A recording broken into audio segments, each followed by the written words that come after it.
Parágrafo 2º, vem comigo aqui.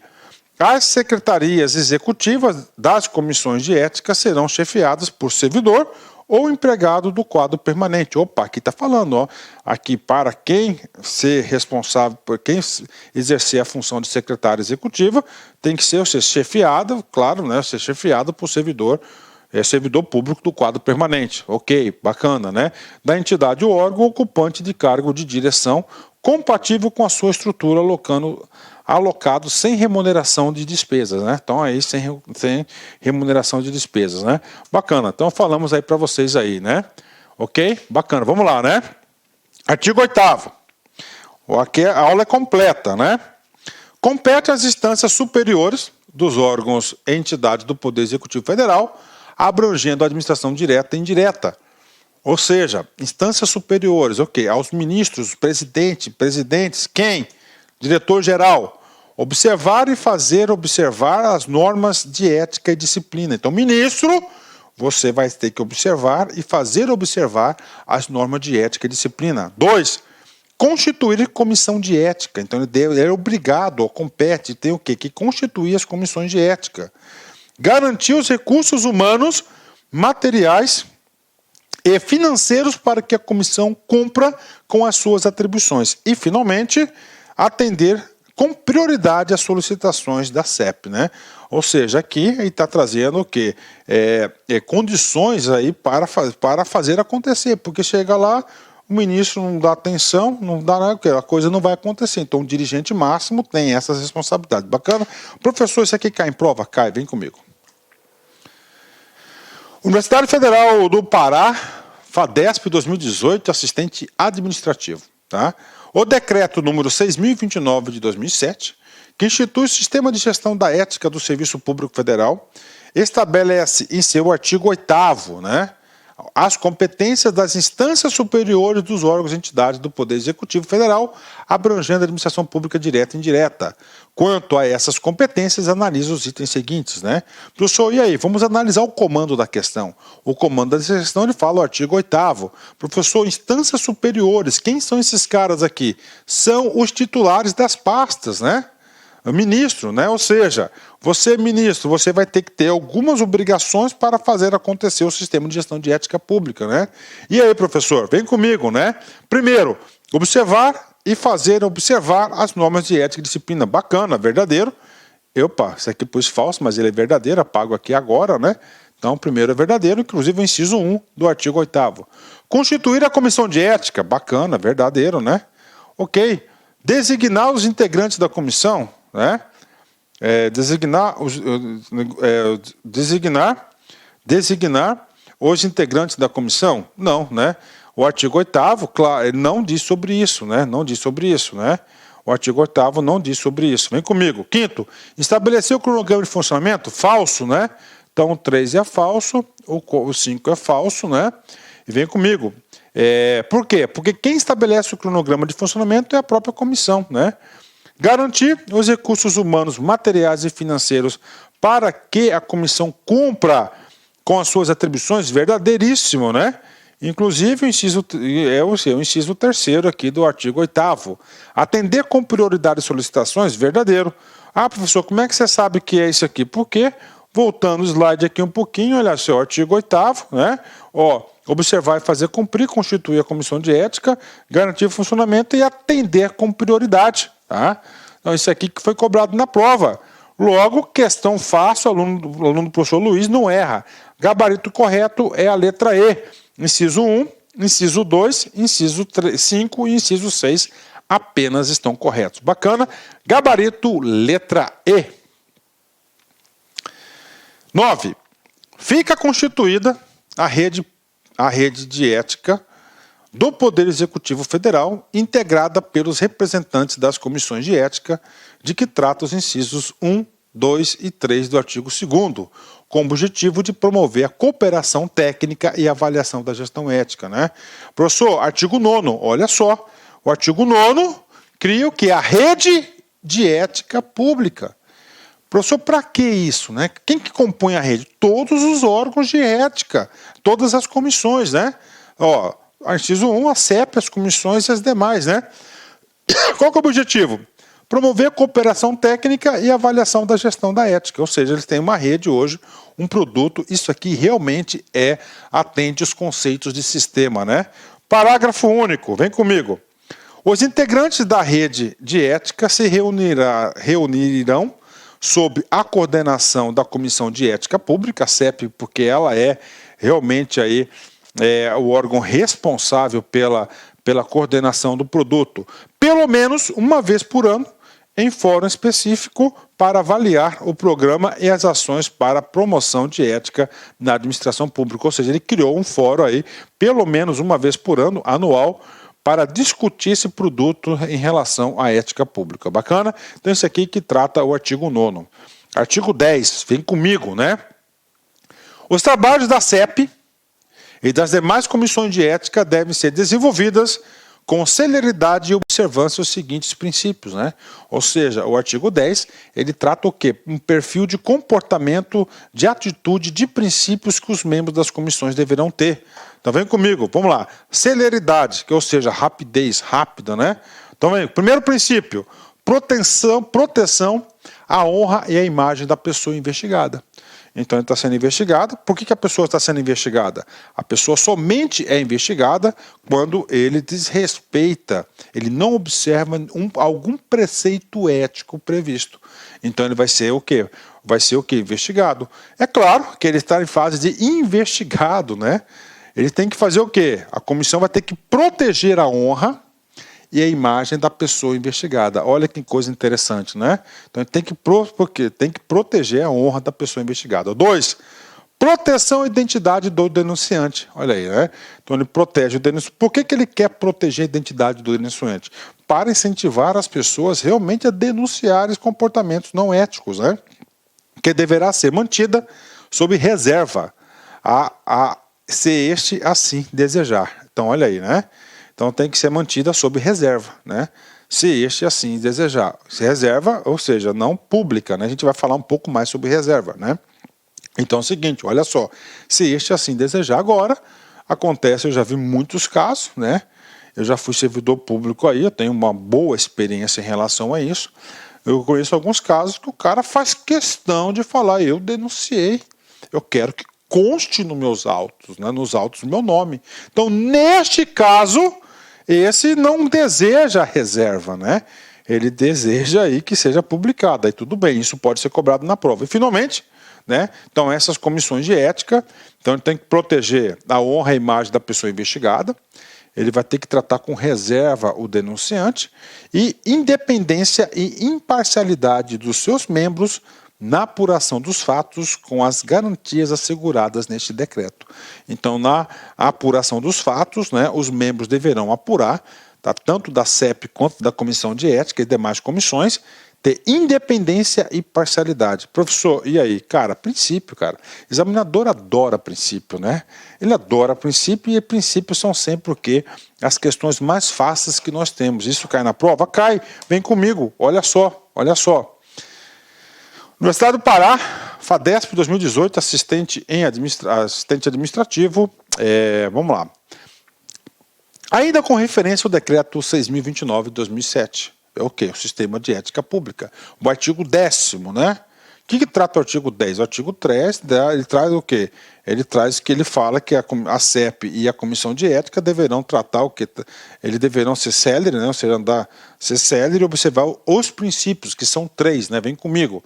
Deve ser desenvolvido com celeridade e observância dos seguintes princípios. Primeiro, proteção à honra e à imagem da pessoa investigada. Bacana. Então, 10, inciso 1. Né? Inciso 2, proteção à identidade do denunciante, que deverá ser mantida sob reserva, se este assim desejar. E 3. Né? E, o terceiro e último. O que é o último? Independência e parcialidade. Então aí, independência, ou seja, ó, tá fora o A, o B pode ser, tá fora o C, o D pode ser e o E está fora, né? Independência e imparcialidade dos seus membros na apuração dos fatos, com garantias asseguradas nesse decreto. Então, aqui, a letra B, que é exatamente o inciso 3º do artigo 10. Então, muito fácil a questão, letra da lei aí. Então, se o aluno dá lá concurso, aluno do professor Luiz, ele acerta uma questão como essa com os pés nas costas, né? Bacana? Então, gabarito correto desse exercício, letra B de bola. INSS CESP 2016, cargo de analista, né? Durante o procedimento de apuração, na conduta de Bruno, a comissão de ética deverá garantir-lhe a proteção à sua honra e à sua imagem, né? E aí, professor? E aí, isso aqui, claro, né? Isso aqui é um assunto que faz parte, né, do decreto 6.029 de 2007, né? Lá no seu artigo 10, trata sobre isso, né? Ele fala sobre isso. E especialmente o inciso 1, né? Então ele fala, né, que a comissão de ética, tanto a CEP quanto a comissão de ética, na apuração ele deverá garantir a proteção à honra de sua imagem, quando estiver no processo de apuração, ou seja, no processo de investigação. Ou seja, gabarito corretíssimo, gabarito correto esse decreto aqui. Questão como essa, aluno da LAC não acerta, aliás, não erra, né? Gabarito correto. Vamos lá, professor. E agora? Vem comigo aqui. Artigo 11. Qual que é o trabalho do artigo 11? O trabalho do artigo 11, ele fala o seguinte, né? Quem que pode provocar a atuação das comissões de ética, né? Então ele definiu um rol, né? Um rol de pessoas legitimadas que poderão o quê? Poderão aí, poderão acionar, tá? Provocar a atuação das comissões de ética e, claro, da CEP também. Vem comigo. Olha só, primeiro, qualquer cidadão, número 1. Qualquer cidadão. 2, agente público. Pessoa jurídica de direito privado. Olha aí as empresas, ó. Pessoa jurídica de direito privado, né? Associação ou entidade de classe, sindicatos da vida aí. Então, o artigo 11 legitimou ao cidadão, qualquer cidadão, agente pública, pessoa jurídica de direito privado, associação, entidade de classe, o quê? Poderá provocar atuação. Você pode provocar a atuação de quem? Né? Tanto da CEP como qualquer comissão de ética, visando a apuração de infração de ética imputada a agente público, órgão ou setor específico de ente estatal. Então vamos lá, muito importante o artigo 11. Então o artigo 11, a primeira parte, ele legitima 4 pessoas aí que podem aí provocar a atuação. Professor, por que ele vai provocar a atuação? Provocar a quem? Quem provoca alguma coisa a alguém. Esse é alguém, a CEP da alta administração ou as comissões de ética dos órgãos. Bacana, né? O que ele vai provocar? Qualquer infração. Bacana, tá? Infração de quem, professor? É só do agente público? Não. Olha aí, de quem? Vou até colocar em vermelho. Uma conduta específica e pontual do agente público, né? Ele pode estar acionando o órgão também, né? O órgão, né? Então o cidadão lá não concorda com uma postura do órgão. Então ele pode estar acionando aí os órgãos regulamentares ou o setor específico do ente estatal, né? Não. Vamos colocar, por exemplo, aqui o órgão, o Ministério da Fazenda. Então o Ministério pode acionar o Ministério da Fazenda. Pode, né? Pode. Agora não, um órgão específico, a Secretaria da Receita Federal. Pode, né? Então tá aí para vocês. Muito importante isso. Preste atenção, tá? Vamos lá, é importante. E aí, professor? Aí, o artigo 11, nós temos um parágrafo único. O que diz aqui, professor? Qual que é o mais complicado de todo? É conceituar o agente público. Por exemplo, eu, professor Luiz Antônio de Carvalho, né? Eu fui convocado por lei, né? Por força de lei, para trabalhar, para ser membro do Tribunal do Júri, ou para trabalhar nas eleições como mesário, né? Tá lá, sou obrigado, vou ter que ir, não tem escolha. No exercício de minhas funções, tá? No exercício de minhas funções, o que acontece, professor? No exercício das minhas funções, acontece o seguinte, né? Acontece o seguinte, no exercício das minhas funções. Uma pessoa se achou, tá? Teve um entendimento que eu não agi com ética. Não agi com ética. E aí? Eu posso ser acionado pela comissão de ética? Aí é o seguinte, para esclarecer isso, sabiamente o legislador, ele criou o parágrafo único do artigo 11. O que ele fala? Entende-se por agente público, ou seja, o conceito de agente público para fins de ética, né? E aí eu já antecipo para vocês que o legislador, neste caso, trouxe o quê? Uma interpretação ampliativa, né? Ampliativa. Apura, aí ó, para os fins deste decreto, todo aquele que, por força de lei, eu estou sendo convocado para o tribunal do júri, bacana. Contrato, eu passei no concurso público e fiz um contrato, né? Contrato, eu fiz um contrato de trabalho, CLT, por exemplo, está aqui, ok? Qualquer ato jurídico, nomeação, preste serviço de natureza permanente, o cara é servidor público, por exemplo, ou temporário, no meu caso lá, que eu fui para o tribunal do júri, excepcional, no meu lá foi eventual, né? Então venha, preste, temporário, excepcional, eventual. Professor, excepcional, né? Teve uma calamidade pública, o agente lá me convocou para abrir valeta. Pronto, excepcional. Ok, cai também. Ainda que sem retribuição, não estou ganhando nada financeira, o órgão ou entidade da administração pública federal direta e indireta. Ou seja, ele trouxe o conceito de agente público. Então, o agente público aqui, né? No caso, para fechar o entendimento do artigo 11, ele tem a legitimidade para provocar a atuação e ele também pode ser o que? O polo passivo. Ele pode estar respondendo sobre isso também. Ele poderá estar respondendo, agente público ali, né? Bacana, tá aí para vocês, muito bem explicadinho. E essa explicação aqui não é somente para essa aula. Você pode ter certeza, esse nível de entendimento aqui te ajuda em outros conceitos também. Bacana, vamos lá, artigo 12. Aliás, exercício. IFE, CESP 2018, cargo de analista. Para apurar a prática de infração ética imputada ao agente público, poderá suscitar a atuação da comissão de ética qualquer, né? Suscitar, ou seja, quem que pode provocar, né? Este assunto de quem pode provocar, ele está previsto na onde? No artigo 11, né? No artigo 11, né? E no artigo 11 ele trouxe 4 pessoas que podem fazer isso. Primeiro, qualquer cidadão, aqui verdadeiro. Segundo, ele traz o quê? Ó, ele traz aqui o agente público, né? Tá aí, ó, verdadeiro, né? Terceiro, ele fala de quem? Das pessoas jurídicas, né? Das empresas, né? Pessoas jurídicas, né? Direito privado. E o quarto, ele traz o quê? As associações, né? Ou sindicatos, né? Então nós temos aí já o gabarito correto, inciso 1, inciso 3 e inciso 4, né? O estrangeiro em passagem pelo país, tá? Ele não é legitimado aí, porque ele não tem vínculo com a nossa pátria, né? Nesse caso aqui. Então nós temos aí gabarito 1, 3 e 4, né? Então a letra D de dado, né? Questão fácil, é uma questão aí que com certeza aluno da Lá Concursos mata com os pés nas costas, né? Gabarito correto, letra D de dado. Artigo 12º, vem comigo.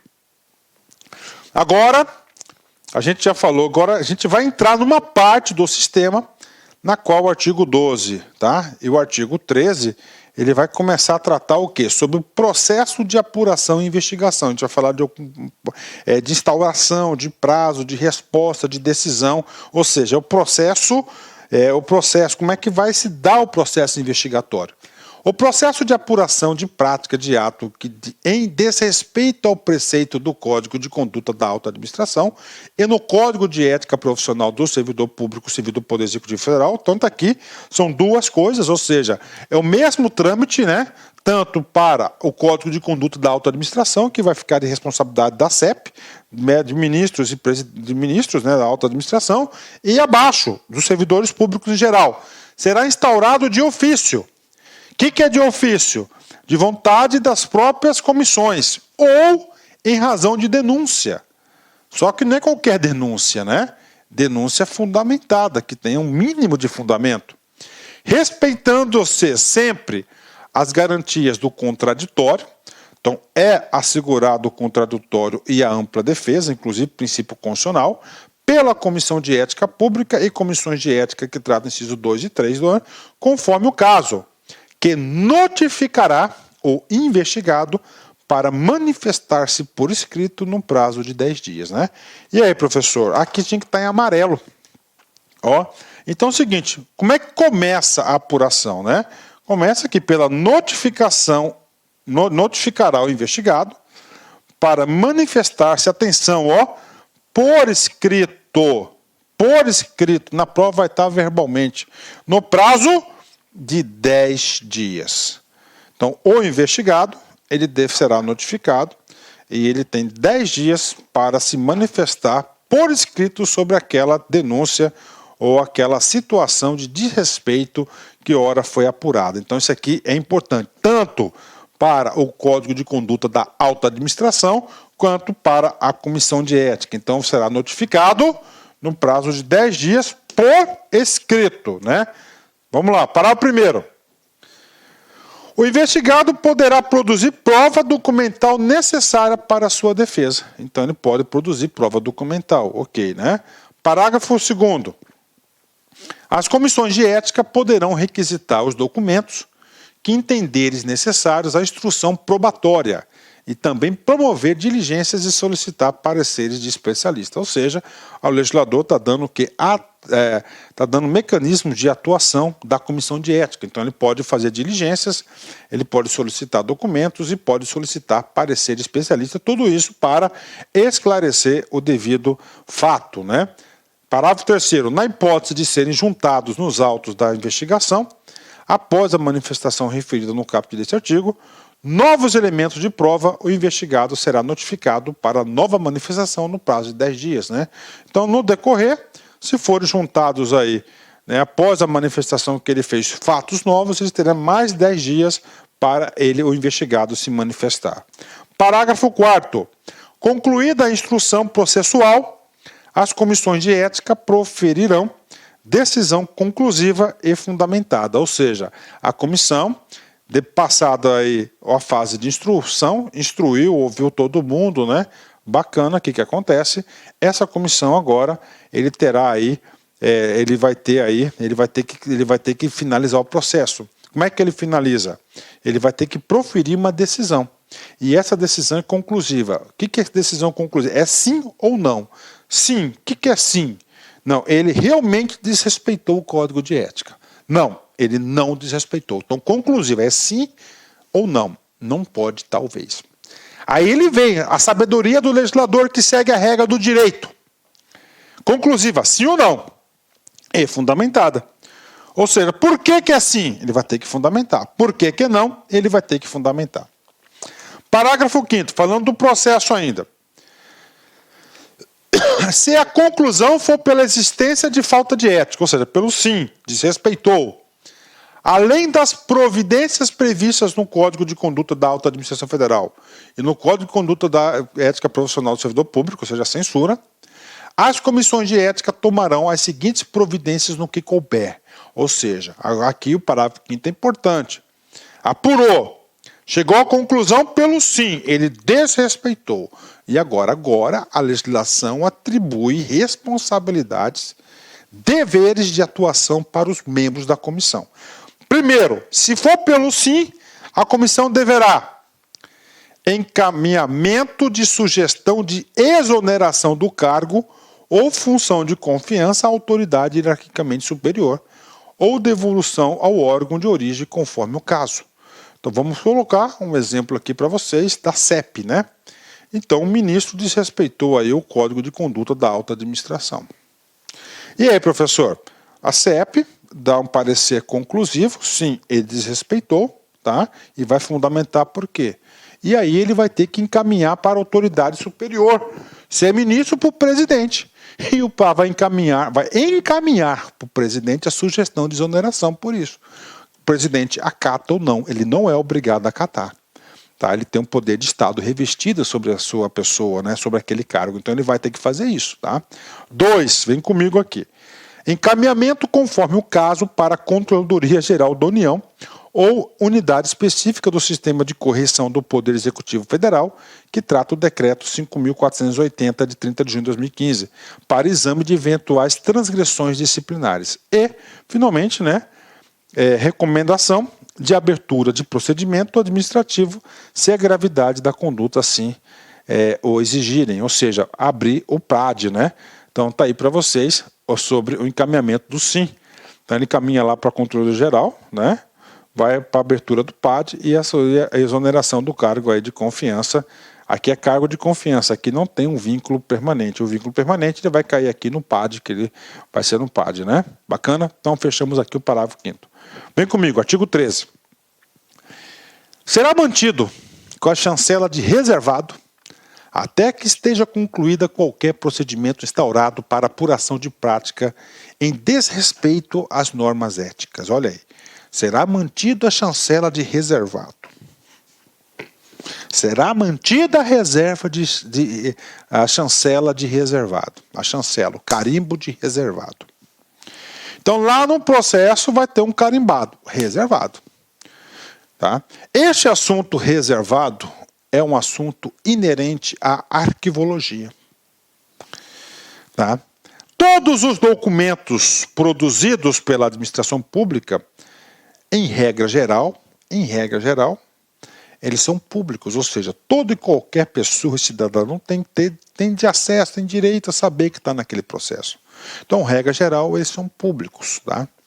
Só que acontece algumas situações, para preservar a intimidade da pessoa, para preservar a sociedade e para preservar o interesse do Estado, algumas informações não podem ser públicas. Elas vão receber o quê? Limitação de publicidade. E essa limitação de publicidade, só para completar essa palavra reservado, que é lá da arquivologia, eu vou ter que fazer um link lá na Lei 12.527, que é a Lei de Acesso à Informação, a famosa LAI, que despenca em concurso público, na qual o professor Luiz tem uma aula aí gravada para vocês. Lá no seu artigo 24, ele classifica esses documentos em relação ao controle da publicidade. A informação em poder dos órgãos e entidades públicas, observando o seu teor, no caso aqui é um ato investigatório, em razão de sua imprescindibilidade à segurança da sociedade ou do Estado, poderá ser classificada como ultra-secreta, secreta e reservada. Então, os documentos eles são públicos de regra geral. Só que esses documentos eles podem ser chancelados o quê? De ultra-secreta, secreta ou reservada. Tá? Aí é o seguinte, essa informação que ela é ultra-secreta, ela vai ficar chancelada, ela vai ser restrita a sua divulgação para sempre? Não. Aí tem os prazos, olha aí. Os prazos máximos de restrição de acesso à informação. Por que máximo?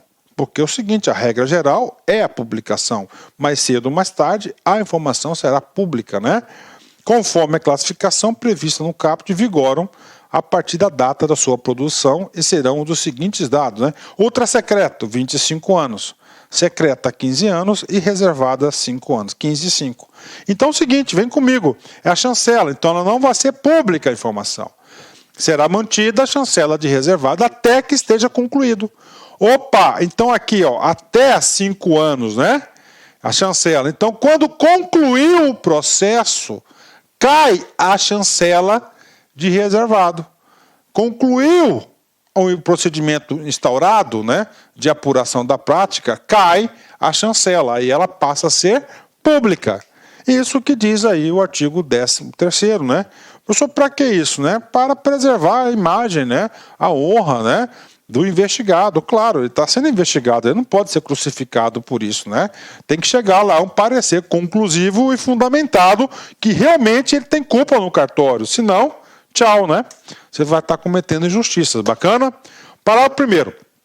Concluída a investigação e após a deliberação da CEP ou comissão de ética do órgão ou entidade, os autos do procedimento deixarão de ser reservados. Então, ele perde a chancela aí de reservado, ele passa a ser público, Parágrafo 2º. Na hipótese dos atos autos estarem instruídos com documento acobertado de sigilo legal, ou seja, né, estar acobertado por sigilo legal, né? Ou seja, né, lá tem um assunto de Estado e ele é classificado como secreto. E aí, professor? O ato investigatório ele é chancelado como reservado. Só que agora o conteúdo da investigação é um sigilo legal de secreto, que a gente viu lá, que é o 15 anos. E aí, professor, aí gerou um conflito. O que vai prevalecer? Vem comigo. Agora ele vai falar na parte final. O acesso a esse tipo de documento somente será permitido quem detiver igual direito perante o órgão, né? Ou seja, lá na lei 12.527, ele fala quem tem acesso ao ultrasecreto, secreto e reservado, né, perante o órgão, entidade originalmente encarregada à sua guarda, ou seja, ele vai respeitar a lei 12.527, isso está dizendo aqui no parágrafo 2º, né? Parágrafo 3º, vem comigo. Para resguardar o sigilo de documentos, assim devam ser mantidos, no caso aqui, as comissões de ética, depois de concluído o processo de investigação, providenciarão para que tais documentos sejam desentranhados dos autos e lacrados e acautelados, né? Para que isso? O artigo 3º, no caso aqui, foi classificado como secreto, 15 anos, então ele vai ter que desentranhar aquela parte que ela é sigilosa, que não pode ser divulgado, e deverá guardar pelo prazo aí definido aí na legislação. Bacana, né? E aí, professor, aí você viu como o conhecimento é integrativo, né? Com certeza aí isso vai te ajudar lá na frente o entendimento. É claro que eu só dei uma pinceladinha sobre esse assunto, né? Bom, artigo 14, vem comigo. Qualquer pessoa que esteja sendo investigada é assegurado o direito de saber o que lhe está sendo imputado, de conhecer o teor da acusação e de ter vista aos autos, né? No recinto das comissões de ética, mesmo que ainda não tenha sido notificada da existência do procedimento investigatório. Ou seja, né? Então aqui, direito a acesso. Né? Vem aqui, vamos aqui na parte final do artigo do 14. Mesmo que ainda não tenha sido notificada da existência do procedimento investigatório. O que é isso? Nós já falamos lá atrás. A comissão de ética recebeu uma denúncia fundamentada. Realmente procede, vamos tocar esse troço para frente. Qual que é o primeiro passo? O primeiro passo é notificar lá o acusado, o investigado, para que num prazo de 10 dias, por escrito, ele faça a sua defesa sobre aqueles fatos que estão sendo imputados. Bacana. Pronto, está aqui. Né? O que acontece? O cara ficou sabendo disso. Que tem um documento lá dele. Aí a pergunta, ele tem que aguardar ser notificado ou ele pode ir lá e pedir vistas ao processo? Ele pode. Tá? Isso no direito brasileiro. Né? Você tem direito de saber o que você está acontecendo contigo. Está lá, isso tem direito. Qualquer pessoa que esteja sendo investigada, você tem que ser investigada, tá? É assegurado o direito de saber o que ele está sendo imputado, claro, né? Até para você promover sua defesa, de conhecer o teor da acusação e de ter vistas aos autos. Vistas, você vai lá e pega o processo e olha, tá? Vistas aos autos, né? No recinto, na onde? Lá no recinto das comissões de ética, mesmo que ainda não. Então, o cara não pode negar o acesso se você está sendo investigado. Boa questão de prova isso aqui, e já caiu. O direito assegurado neste artigo inclui o de ter cópia dos autos. Olha aí. Então, você pode ter vista, você pode solicitar cópia dos autos, né? E de certidão de seu teor. Então, você pode pedir uma certidão lá sobre os autos, né? Você pode pedir uma certidão. O que acontece sobre o seu teor, né? Por exemplo, um caso, né?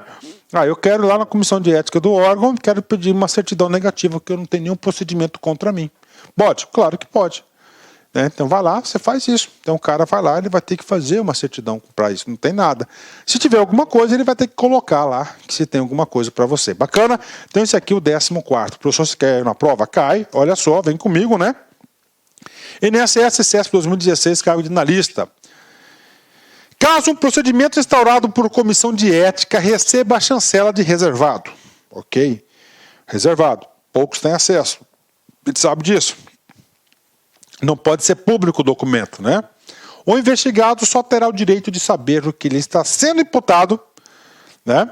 Aí, de conhecer o teor da acusação, de ter vista os autos após a regular notificação para prestar esclarecimentos. Errado, né?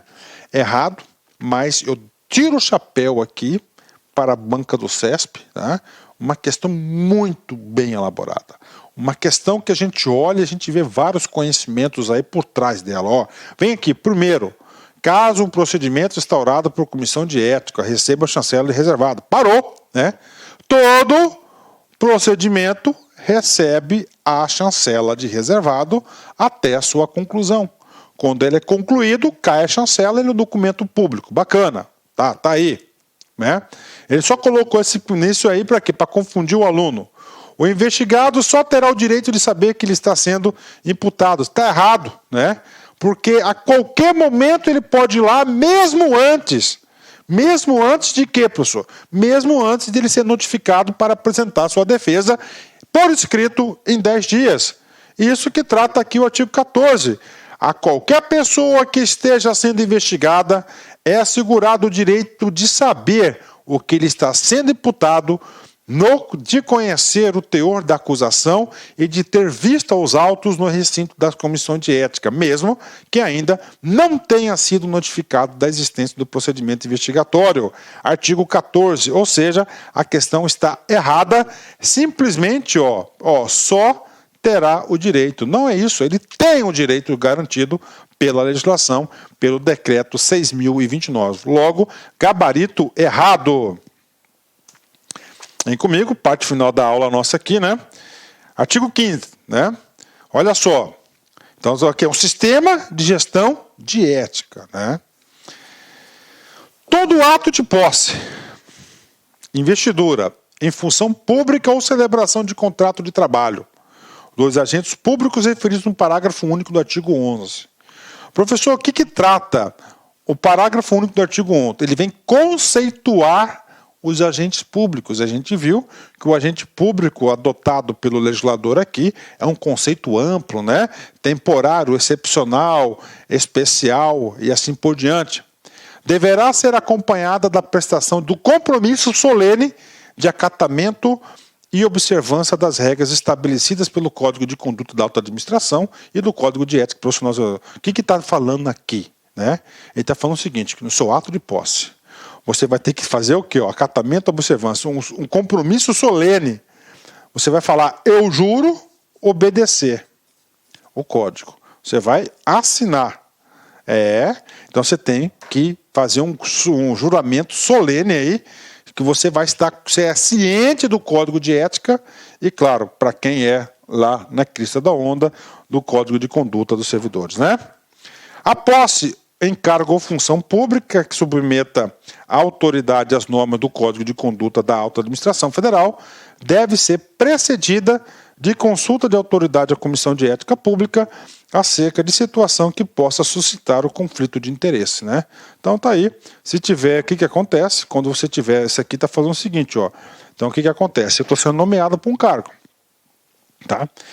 Por alguma situação, nomeação desse cargo pode gerar um conflito de interesse. Então, nesse juramento, aí vem o parágrafo único, ele fala: a posse em cargo ou função pública que submeta a autoridade e normas do Código de Conduta, deve ser precedida de consulta da autoridade da Comissão de Ética acerca da situação que possa suscitar conflito de interesse. Então, antes você tem que ir lá, tá? E suscitar para a comissão uma consulta se tem conflito de interesse, e isso acontece bastante, tá? Artigo 16, né? As comissões de ética não poderão excusar-se de proferir decisão sobre matéria de sua competência, alegando omissão do Código de Conduta da Alta Administração Federal, do Código de Ética Profissional do Servidor Público e Servidor do Poder Executivo, que é o 11.171, tá? Ou Código de Ética do órgão, entidade, que, se existe, será suprida pela analogia, invocação aos princípios da legalidade, impessoalidade, moralidade, publicidade e eficiência, né? Professor, o que está dizendo? Qual que é o trabalho do artigo 16, né? o trabalho do artigo 16 é muito simples, né? Vamos ver, vou dar um exemplo aí, né? Um exemplo aí. Absurdo, para vocês entenderem. Uma mocinha foi trabalhar com uma mini saia de 30 centímetros, tá? Estava aparecendo a parte do bumbum. Estou colocando, né? Aí o que acontece, né? Acontece o seguinte, que essa conduta não está escrita em lugar nenhum. Ela pode ou não pode. Caiu lá na comissão de ética. A comissão de ética, ela não poderá recusar a analisar o fato. Então, tudo que cair lá, ela é obrigada a dar um parecer conclusivo e fundamentado. Se for a omissão, o legislador está autorizando você a utilizar a analogia, ou seja, outros ramos e situações do direito que tratam sobre isso, né? Invocar o princípio do LIMP, que é a legalidade, pessoalidade, moralidade, publicidade e eficiência, mas ele é obrigado a decidir. Ele é obrigado a decidir, ele não pode ficar em cima do muro. Bacana? Vem comigo, parágrafo primeiro. Havendo dúvida quanto à legalidade, a comissão de ética competente deverá ouvir previamente a área jurídica do órgão ou entidade. Então, ali não é um órgão jurídico, é uma comissão de ética. Então, se tiver alguma dúvida sobre a legalidade, ele solicita o parecer jurídico do órgão, né? Todo órgão tem assessoria jurídica. Vem comigo aqui. Parágrafo 2º. Cumpre a CEP responder às consultas sobre os aspectos éticos que lhe forem dirigidas pelas demais comissões de ética.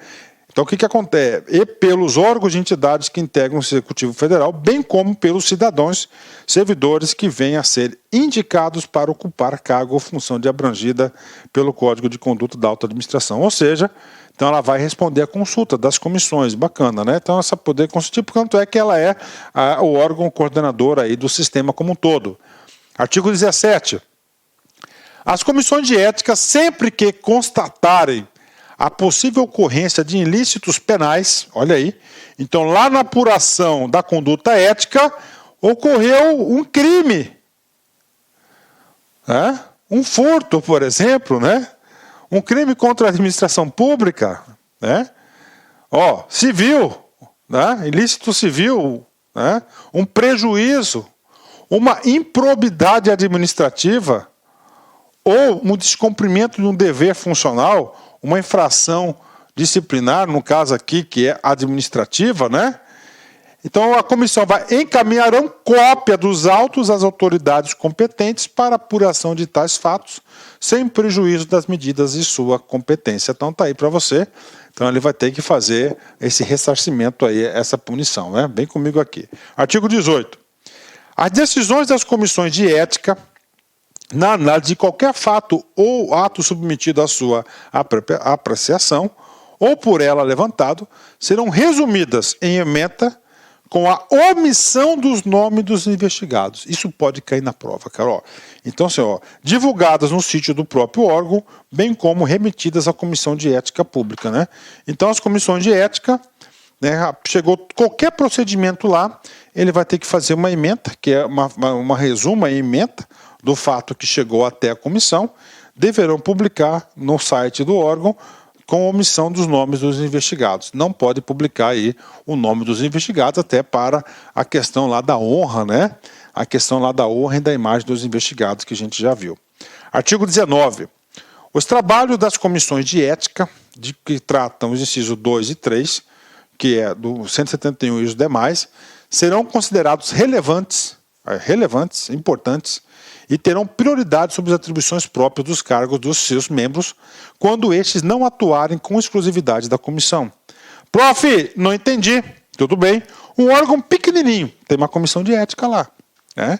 Como tem poucas ocorrências de ética, né? Pelo princípio da eficiência, não compensa deixar 3 membros titulares exclusivos para isso. Então, ele tem as suas atribuições normais e quando aparece alguma ocorrência, ele vai reunir a comissão de ética, participa da reunião. O que ele está falando? Aconteceu a ocorrência e tem um serviço normal. Qual que eu devo fazer primeiro? Qual você vai fazer primeiro está esclarecido aqui no artigo 19. Eles têm aqui, tem prioridade. Então você vai resolver primeiro os trabalhos das comissões de ética. Artigo 20. Os órgãos e entidades da administração pública federal darão tratamento prioritário às solicitações de documentos necessários à instrução dos procedimentos de investigação instaurados pelas comissões de ética, né?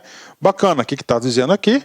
Ele está dizendo o seguinte, que quando uma comissão pedir qualquer informação para qualquer órgão da administração pública federal, esses órgãos deverão atender com prioridade, ou seja, furação de fila aí para atender as comissões de ética, né? Parágrafo primeiro. Na hipótese de haver a inobservância de dever funcional previsto no caput, ou seja, a comissão de ética pediu uma solicitação, você tem que atendê-lo com prioridade. Você não fez isso, o que acontece? A comissão de ética adotará as providências previstas no inciso 3 do artigo 5º do artigo 12, ou seja, a comissão de ética vai solicitar a abertura de PAD contra a atitude, porque o cara tinha que dar prioridade e não deu prioridade, então ele vai responder um PADzinho. O jogo é bruto. As autoridades competentes não poderão alegar sigilo para deixar de prestar informação solicitadas pelas comissões de ética. Então não pode aí, tá? Portanto é o seguinte, cara, chegou lá, pegou a informação, pô, isso aqui é ultra secreta essa informação, tá? Eu não posso fornecer, então você não pode, você tem que prestar, você tem que, ele é obrigado a prestar essa informação, mesmo que ela tenha a chancela de ultra secreto, tá? Por que isso? Porque nós vimos lá que ele vai respeitar depois do processo, vai ser lacrado, vai ser acondicionado aí e vai respeitar os prazos previstos na legislação. Artigo 21. A infração de natureza ética cometida por membro da comissão de ética, que trata os incisos 2 e 3, será apurado pela CEP, claro, né? Vem comigo o artigo 22. A Comissão de Ética Pública manterá banco de dados de sanções aplicadas pelas comissões de ética, que se trata do inciso 2 e 3 do artigo 2, segundo, perdão, e suas próprias sanções, ou seja, da própria CEP, né? Para fins de consulta pelos órgãos ou entidades da administração pública federal, em caso de nomeação para cargo em comissão ou de alta relevância pública, né? Prof, o que é isso aqui? É um banco de dados, né? Então é o seguinte, tudo o que acontecer tem um banco de dados para servir de consulta para a própria administração pública quando for selecionar os seus quadros aí que deseja. Bacana, né? Então o banco de dados referido neste artigo engloba as sanções aplicadas a qualquer dos agentes públicos mencionados no parágrafo único, inciso 11, né? Então, mesmo eu, que eu fui mesário ou membro do tribunal do júri, tá? Teve uma infração, vai estar lá no banco de dados, mesmo não sendo servidor público federal. Bacana, isso diz o artigo 22 do banco de dados, né? Artigo 23. Os representantes das comissões de ética que tratam o inciso 2 e 3 do artigo 2º atuarão como elementos de ligação da CEP e disporá sobre resolução própria sobre as atividades que deverão se desenvolver para o cumprimento desse mistério. Nada de importante, né? Artigo 24. As normas de conduta da alta administração federal e Código de Ética Profissional do Servidor Público Federal do Poder Executivo Federal e do Código de Ética do órgão da entidade aplicam-se no que couber às autoridades e agentes públicos neles referidos, mesmo quando em gozo de licença, né? Então o cara está lá de licença, né? Eu não tenho que respeitar. Não, você tem que respeitar os códigos de ética, né? E, finalmente, artigo 25, ele trata aqui das revogações, né? Então, ele revoga esses dispositivos, em especial aqui, tá? Em especial aqui o decreto 1171, tá? E aí temos esse cara aqui para frente aqui, né? Ok, vem comigo aqui, né? Dispõe sobre a Comissão de Ética Pública, né? Entra em vigor da publicação Luiz Inácio Lula da Silva, o presidente da República naquela época. E assim, nós vimos artigo por artigo do decreto 6.026. Vocês podem ter certeza que vocês não tiveram uma aula superficial, vocês tiveram uma aula artigo por artigo, eu tenho certeza que essa aula vai ser importante para os seus estudos. Bacana? Vem comigo, né? Quer subir na vida? Suba com ética. Suba, mas não faça ninguém de degrau. Tá? Então você tem que subir com as suas próprias pernas, degrau a degrau, né? Quer subir na vida, preste atenção, suba. Você tem que subir, mas não faça ninguém de degrau. Bacana, meus queridos alunos, um forte abraço, fique com Deus, até a próxima, se Deus quiser. Fui, tchau.